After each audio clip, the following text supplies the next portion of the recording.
Alors au son, c'est un podcast qui vous fait découvrir des parfums à l'aveugle. Au micro, Thierry, qui est un créateur de parfums et...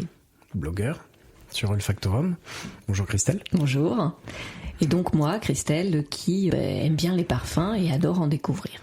Pour ce mois-ci, j'avais demandé à Thierry de trouver un parfum qui soit un parfum qu'on pourrait mettre au pied du sapin pour son neveu, ou même d'ailleurs un parfum mixte éventuellement, et qui puisse remplacer certains coffrets qui sont offerts à des pauvres jeunes adolescents et qui se retrouvent avec un parfum qui ne sent pas très bon. As-tu réussi ta mission ? Alors la sélection pour le mois de décembre, effectivement, ça va être un parfum chaud. Ça va être un parfum qui est vendu comme un masculin, mais qui peut aussi convenir pour une femme, et qui reste à un prix très accessible en ce moment. Alors, on sent ? Il est effectivement très joli. Il n'est pas Cologne, il est rond. Il a beaucoup de rondeur et je pense à du bleu quand je le sens. Un bleu plutôt clair. Oui. Côté un petit peu doudou. Ah, il est joli, hein ? Un peu boisé quand même, non ? Un petit peu gourmand aussi. Ah, bah là je sens pas. En tout cas, c'est pas quelque chose de très sucré. Non, pas trop sucré. Mais il y a quand même cette rondeur que moi je trouve personnellement un peu gourmande, un petit peu sucrée, assez douce. Non, bah justement, moi je suis pas trop parfum sucré et celui-ci, en tout cas, je le sens pas l'effet que tu décris. Qu'est-ce que tu ressens en première impression ? Il est plutôt frais, il est plutôt vif. Il fait frais, mais en même temps, on a envie de se lever. En fait, on dirait un parfum de quelqu'un qui... un ami. C'est de la tendresse. Je trouve très tendre.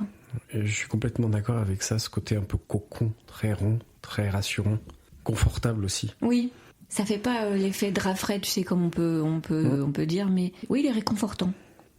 Est-ce que tu sens un peu de lavande ? Oui.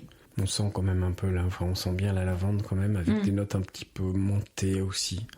Ah, c'est ça, cet effet un peu quand même pétillant, mais pétillant dans la rondeur. Ouais, c'est pétillant, c'est pétillant et rond, mais la lavande a cette propriété aussi d'être un peu multifacette. Donc elle va avoir des facettes fraîches, assez dynamiques, et elle va avoir aussi ce côté, sur le fond de la lavande, on attrape un petit peu les notes chaudes, réconfortantes comme la vanille. Là, on a quand même une belle boule de musc blanc aussi. On a moi ce que j'appelle les bois blancs, qui sont pas des bois très secs, très durs.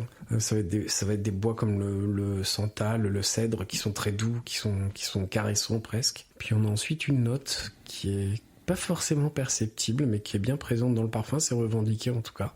Je sais pas si tu vas trouver. Non. On a une note de café, en fait, de café torréfié. C'est revendiqué. Et on a aussi un bouquet de... légèrement jasminé, quelque chose de légèrement jasminé qui peut justement, à mon sens, convenir à une femme aussi, puisque ce côté rond, un peu fleur blanche, convient bien aussi sur les peaux féminines. Donc je le trouve pas si masculin que ça, comme ça quand on le sent à l'aveugle. Alors le café, je comprends qu'on le sente pas. Ah non, je le sens pas du tout. Parce qu'en fait, ça va être un café, je pense que c'est un café, c'est pas un café, notre café expresso qu'on a l'habitude de sentir, ça va être plutôt travaillé comme une note qui va soutenir le reste et qui va apporter un petit peu de mordant et travailler un peu de manière verte. En tout cas, elle est vraiment jolie.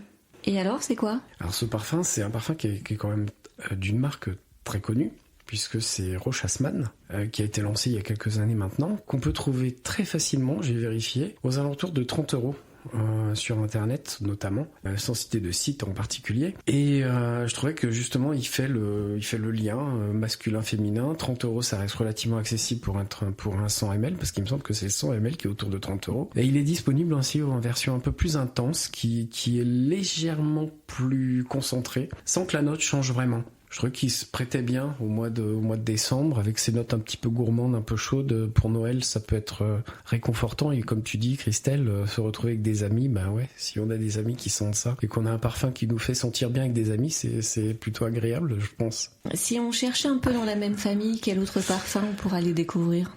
Alors, si on a évidemment dans la même famille, puisque c'est un peu le chef de file, on a toute la famille des Le Mal, mais Le Mal, l'original, hein, pas les derniers. On a les parfums allemands comme Joop, Enfin, moi je dis Yup, parce que c'est comme ça qu'on dit en allemand. Le Yopman, qui est assez intéressant et dans les mêmes notes, un tout petit peu plus aromatique. Et puis après, bon, il y a tous ces parfums autour de ces notes chaudes, gourmandes.